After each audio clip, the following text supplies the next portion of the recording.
My name is Nicole Zacola, a literacy specialist at Vantage Learning.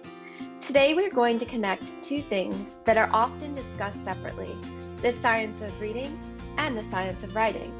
The good news is this: if you already understand the science of reading, you already understand more about writing instruction than you might think. Writing isn't a mystery.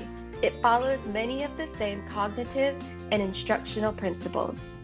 One of the core ideas behind the science of reading is that reading is not a natural process. The brain doesn't automatically learn how to read, it must be taught. Writing works the same way. Students don't become strong writers simply by being exposed to text or by being asked to write more. Writing, like reading, requires explicit instruction grounded in how the brain processes language. In reading instruction, we focus heavily on language as the foundation. Students move from sounds to words to meaning. Writing is the reverse process. Students must encode meaning into language, and the most important unit of meaning in writing is the sentence. If students lack control over sentence structure, no amount of paragraph or essay instruction will fully compensate for that. One of the most impactful instructional strategies for writing is intentional sentence level instruction. Sentence combining helps students build complexity. Sentence expansion helps them add clarity and detail. Sentence imitation exposes them to strong syntax and structure. These routines don't need to be long. 5 minutes a day can dramatically improve students' writing fluency and control. Tools like My Access can support this work by allowing teachers to focus feedback on sentence clarity or language use rather than overwhelming students with feedback on every aspect of writing at once.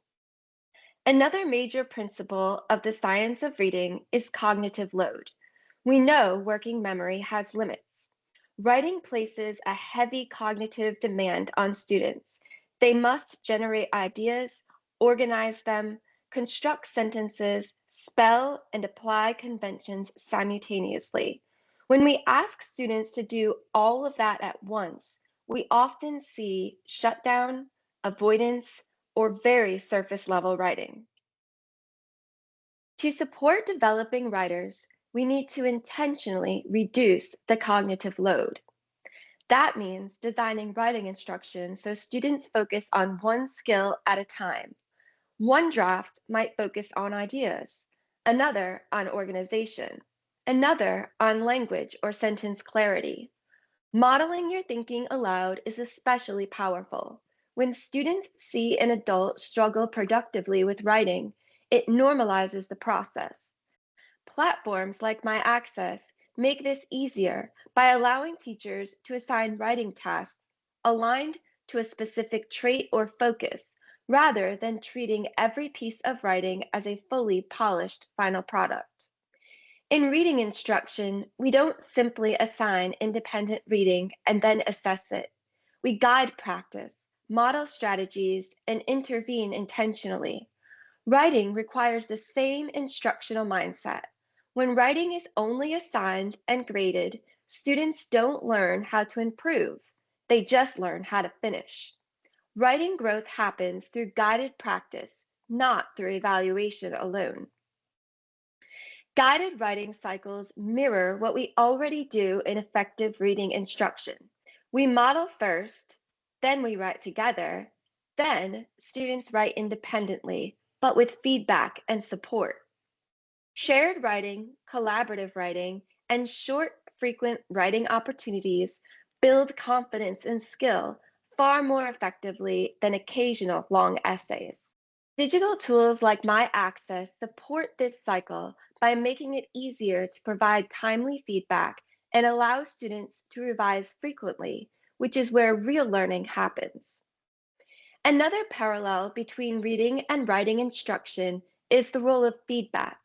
Research tells us that feedback is most effective when it is timely, specific, and actionable. In writing, this means focusing feedback on what the student is currently learning, not everything they could possibly improve. Effective writing feedback teaches students how to revise, not just what to fix. Strategies like one glow and one grow keep feedback manageable and meaningful. Trait aligned feedback helps students understand exactly what skill they're developing. Tools such as My Access can help make revision visible over time, allowing students and teachers to see growth as a process, not just a final score. The biggest takeaway is this: writing is not simply the output of reading. It is a parallel literacy process with its own instructional demands. The science of writing doesn't ask teachers to start over. It asks them to apply what they already know about explicit instruction, scaffolding, and feedback to writing.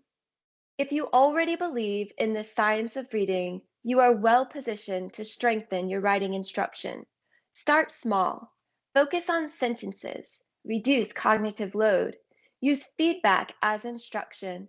Whether through your own classroom routines or with supportive tools like My Access, the goal is the same: to help students become confident, capable writers through intentional teaching.